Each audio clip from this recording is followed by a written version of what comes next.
पहा नवीन एपिसोड्स एकदम add free. साहेब ऐका माझं, साहेब साहेब थांबा, असं नका करू। तुम्हाला या घराची ओढ होती म्हणून तुम्ही इथे परत आलात ना लंडनहून। मग आता असं नका जाऊ। बाजूला हो। साहेब ऐका माझं, असं नका करू। नेत्रा बाजूला हो।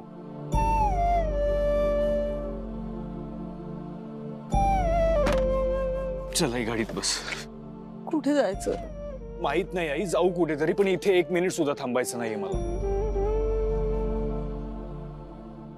नाही साहेब ऐका माझं, थांबा। काय चालवलंयस तू? हे नका करू, ते नका करू। तू केलंस ना जे तुला हवं होतं ते। झालं ना सगळं मनासारखं। आता मी हे मागे मागे करणं थांबव प्लीज। साहेब मी माझ्यासाठी नाही म्हणत आहे, तुम्ही एकदा शेखर साहेबांचा विचार करा। तुम्हाला माहिती आहे त्यांचं तुमच्यावर किती प्रेम आहे। ते आता रागावलेत पण त्यांचा खूप जीव आहे तुमच्यावर।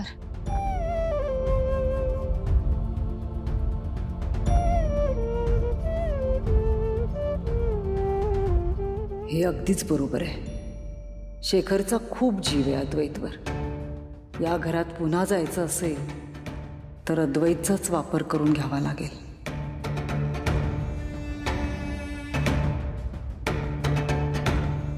आधी तू जा घरी। आई? अरे आई आहे ना मी तुझी। कुठल्या आईला असं वाटेल का की तिच्यासाठी तिच्या मुलाने त्याची सगळी नाती तोडावीत? माझी नको काळजी करूस आई। पण माझं आयुष्य असंच आहे रे। माझ्या आयुष्याचं दुसरं नाव त्याग आणि दुःख आहे त्याला। आई आई पण मी तुझ्याशिवाय नाही राहू शकत। हे बघ आधी, आई मुलापासून लांब राहिली तर तिचं प्रेम कमी होतं का? ऐक माझं, आत्ता माझ्यापेक्षा तुझ्या बाबांना तुझी जास्त गरज आहे।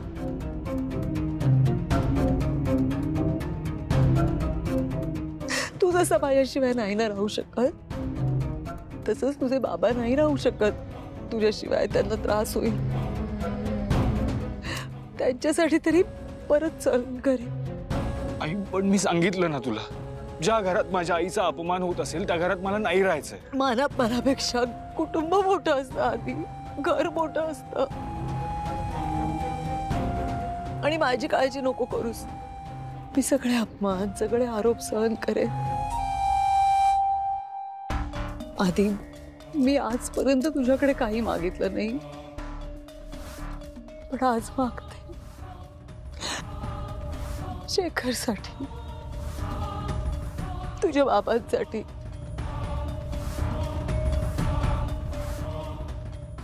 तू नसेल ना तर कचून जातील ते, आणि त्यांना त्रास झालेला मला नाही चालणार। आधी प्लीज ऐक माझं, घरी चल।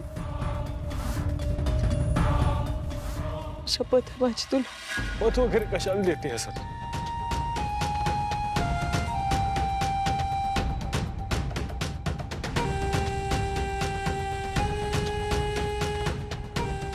प्लीज चल ना घरी, प्लीज।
चला काही बाई, साहेब, एखाद्याने माया खरी लावली किंवा खोटी, मायाची भावनाच खूप परिणामकारक असते. पण हे अद्वैतला कसं कळत नाही? साहेब, कसं कळणार त्यांना? ममता मावशी गेल्यावर तुम्ही स्वतःला कामात गुंतवून घेतलं. त्यानंतर रुपाली बाईसाहेबच असायच्या अद्वैत साहेबांबरोबर. खोटी का असेना माया लावली आहे त्यांनी अद्वैत साहेबांना. मग गेली 20 वर्ष ज्या बाईने त्यांना एवढी माया लावली आहे, ती बाई असं काही करू शकते यावर कसा विश्वास बसेल त्यांचा? अद्वैत साहेब नाही जाऊ देणार रुपाली बाईसाहेबांना कुठेच. म्हणूनच मी अद्वैतला म्हटलं तूही निघून जा तिच्याबरोबर. साहेब, तुम्ही काय बोलताय?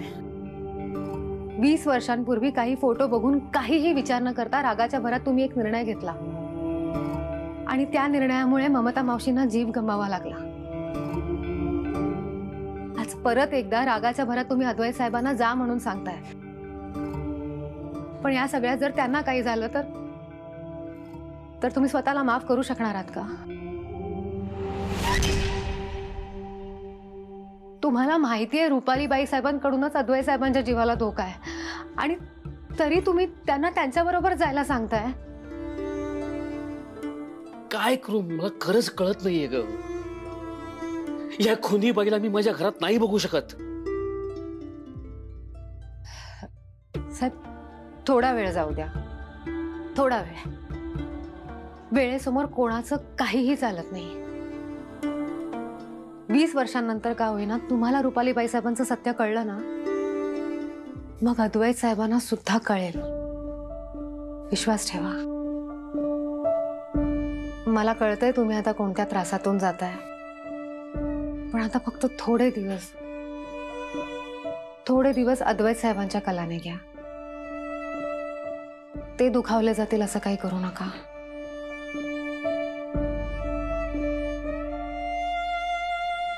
होय आई, मी पण दुखावलोय बाबांच्या अशा वागण्यामुळे. पण आई, तू प्लीज रडणं थांबव. तुझ्या डोळ्यात पाणी नाही बघू शकत मी. सॉरी. एक गोष्ट लक्षात ठेव आई, या जगात माझ्यासाठी तुझ्याहून मोठं दुसरं काहीच नाहीये.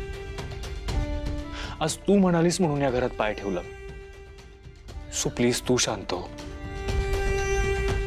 आय नो हे सगळं विसरून जाणं खूप डिफिकल्ट आहे, पण प्लीज प्रयत्न कर या सगळ्यातून बाहेर पडण्याचा. आधी तुझाच आधार आहे मला. तू नसतास आज माझ्यासोबत तर काय झालं असतं माझं? I trust me.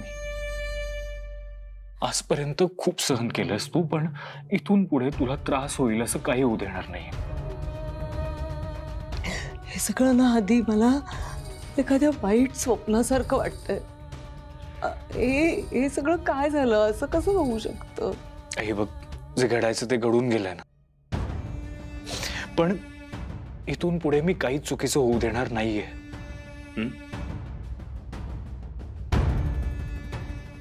ती नेत्रा नाही शांत बसणार. शेखरच्या डोक्यात, तेजसच्या डोक्यात खूप काही गोष्टी भरवल्यात तिने आणि त्या दोघांचा आता विश्वासही बसलाय रे त्याच्यावर. त्या नेत्राचं काय करायचं ना तेच कळत नाहीये मला. पण अजून किती समजून घ्यायचं तिला? आधी बघ, ऐक, हे बघ, तू शांत हो. तू तरी काय करणार आहेस मला सांग. तुझं रक्षा कवच. मला नकोय रक्षा कवच वगैरे काही. I don't care. नाहीये गरज मला त्या नेत्राची. इतकी वर्ष ती नव्हती ना माझ्या आयुष्यात, तरी जिवंत आहे ना मी. मग काय गरज आहे तिची? मला बाबांना हर्ट करायचं नव्हतं म्हणून मी तिला घरात येऊ दिलं. पण आई, आता लिमिट्स क्रॉस होतात. आणि हे बघ आई, आतापर्यंत जे काही झालंय ते सगळं विचित्र आहे, गूढ आहे, पण आपण या सगळ्यात नको इन्व्हॉल्व्ह व्हायला. हे सगळं आपण आत्ताच्या आत्ता इथेच सोडून देऊयात. याच्याशी आपला काहीच संबंध नाही. आपल्याला या घरात जर आता राहायचं असेल ना तर असंच वागावं लागेल. मला अगदीच पटतंय तुझं म्हणणं. पण शेखर, आई, बाबांमुळे तुला जर काही त्रास झाला तर तू मला सांग, मी बघेन काय करायचं ते. तू आता फ्रेश हो आणि आराम कर.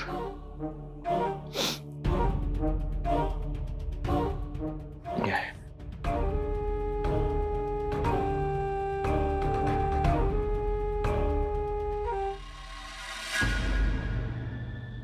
शाब्बास रुपाली.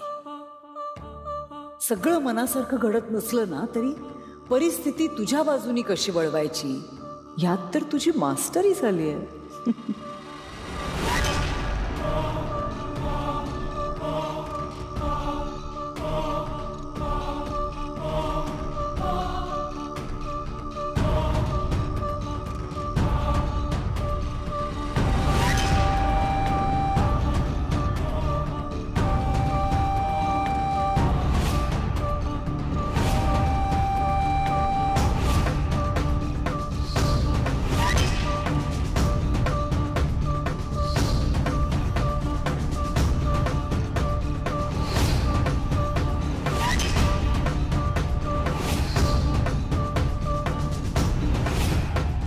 आत्ताही वाटत होतं सगळं संपलंय, पण नाही.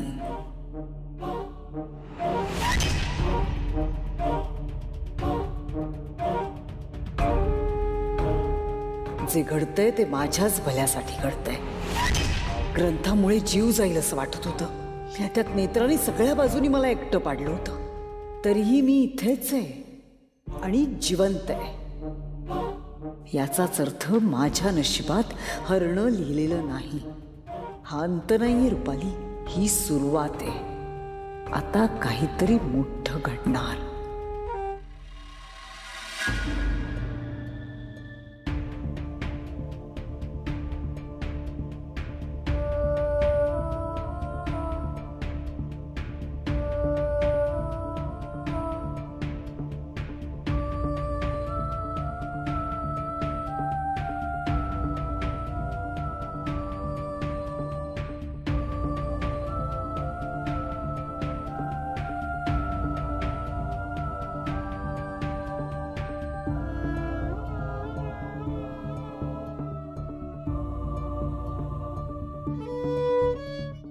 देवी आई, इतकी वर्ष रुपाली बाईसाहेबांनी जे लपवून ठेवलं होतं ते सगळ्यांसमोर आलं. पण या सगळ्यात अद्वैत साहेब आणि शेखर साहेबांमध्ये अंतर निर्माण झालंय. त्यांच्यातलं अंतर वाढू नको देऊ.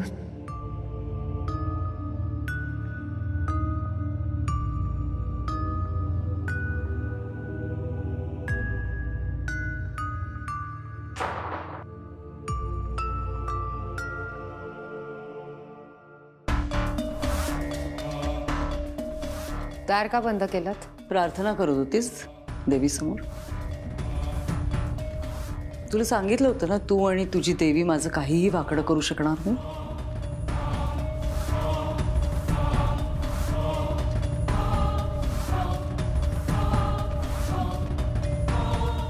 ते काय म्हणतात तसं, तेल गेलं तूप गेलं हाती राहिलं धुपाटणं, तसं झालंय ना. इतके खड्डे खणून ठेवलेस, मला पाडण्याचा प्रयत्न केलास, त्यात काय झालं? मी उलट अजून ताकदीने उभी राहिले. तुला काय वाटलं शेखरला तुझ्या बाजूनी वळवलंस तर मी हरेन? तसं नाही होणार. मूर्ख आहे तो शेखर. गेली 20 वर्ष ओळखतेय मी त्याला आणि तेव्हापासूनच मला माहिती आहे काही व्हायचं नाही त्याच्या हातून. बाईसाहेब, तुम्हाला काहीच वाटत नाही का हो असं काहीतरी बोलताना? काय कमी केलं शेखर साहेबांनी तुमच्यासाठी? का असं फसवताय त्यांना? मी बांधील नाहीये तुझ्या प्रश्नांची उत्तरं द्यायला. माझ्या प्रश्नांची उत्तरं द्यायला बांधील नसाल, पण स्वतःच्या कर्मांना तर बांधील आहात. कर्म नशीब याच्यावर विश्वासच नाहीये माझा. माझा विश्वास आहे माझ्या कर्तृत्वावर. आजपर्यंत राजाध्यक्षांच्या घरात तेच झालं जे मला हवं होतं आणि यापुढेही तेच होईल जे मला हवंय. कारण तुझ्या बाजूनी जरी शेखर असला तरी माझ्या बाजूने अद्वैत आहे.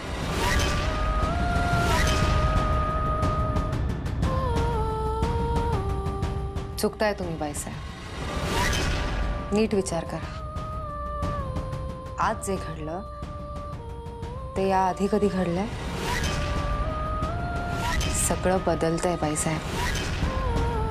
मुठीतून जेव्हा वाळू निसटत असते ना, तेव्हा आपण मूठ आणखीन घट्ट करतो. आपल्याला असं वाटतं की मूठ घट्ट केल्याने वाळू निसटणार नाही, पण मूठ उघडल्यानंतर आपल्या लक्षात येतं की हातात तर काहीच नाहीये. तसं झालंय तुमचं. आज अद्वैत साहेब आहेत तुमच्या बाजूने, पण लवकरच तो दिवस सुद्धा येईल जेव्हा अद्वैत साहेब स्वतः तुम्हाला या घरातून हाकलून देतील.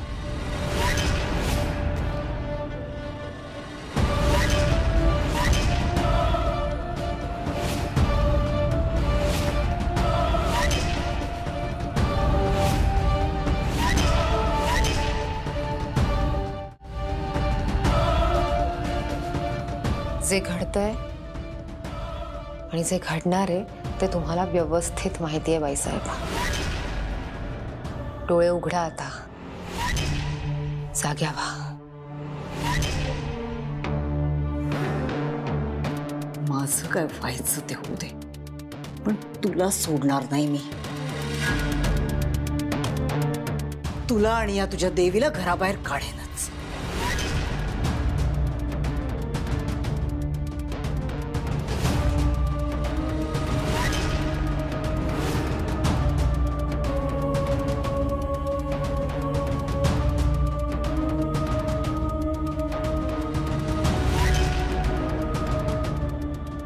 बघून घेईन तुला नंतर.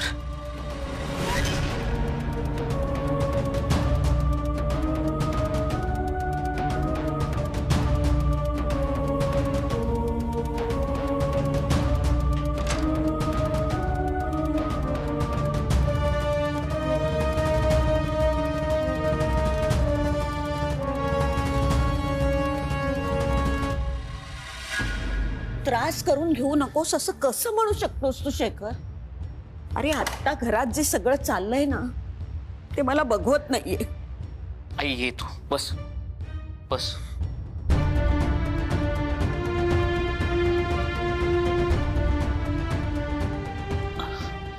आई सगळं व्यवस्थित होईल. कसं व्यवस्थित होईल सांग बघू. आई मी जे काही करतोय ना ते आपल्या घरासाठी करतोय का? मला मान्य आहे हे सगळं धक्कादायक आहे, त्रासदायक आहे. मी काम करतो. काही दिवसांकरता मी तुझी आणि बाबांची सोय आपल्या इगतपुरीच्या फार्म हाऊसवर करतो. काही दिवस तुम्ही घरापासून लांब राहा. अरे शेखर, मी तुझी आई आहे आणि हे सगळं घरात सुरू असताना मी घरापासून दूर राहू शकते का? आई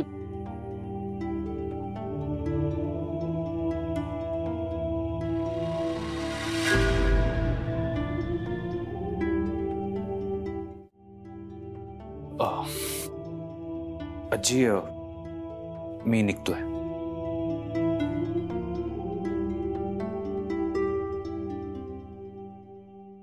अद्वैत मी तुला सोडतो ऑफिस मध्ये. नाही नको, मी जाईन. अरे तुम्ही दोघं आज ऑफिसला नाही गेलात तर नाही का चालणार? आई बरीच कामं पेंडिंग आहेत, जायला हवं. तू एक काम कर ना, तू आज जाऊन आराम कर जा.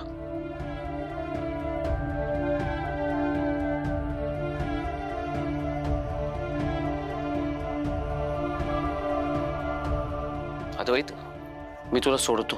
काही गरज नाहीये, माझं मी बघेन. इनफॅक्ट मला नकोच आहे कोणी माझ्या बरोबर. I can handle my self. त्यामुळे हे मागे मागे करणं थांबवा आता.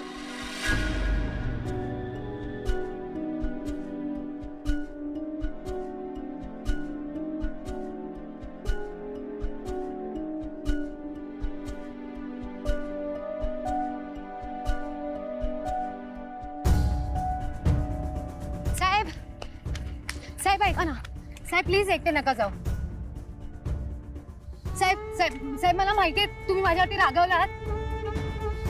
मी तुमच्याशी काहीच बोलणार नाही, गप्प बसून. पण तुम्ही एकटे नका जाऊ. साहेब ऐका ना माझं. साहेब ऐका ना साहेब.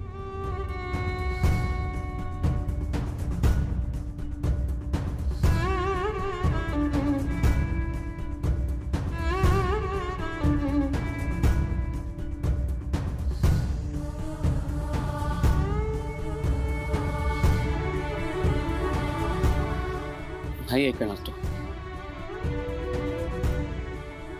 साहेब तुम्ही काळजी नका करू, मी बघते काय करायचं ते.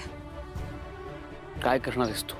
तुम्ही मला इथे ज्या कामासाठी घेऊन आलात ते काम मी काही झालं तरी पूर्ण करणार. माझं कर्तव्य मी पूर्ण करणार.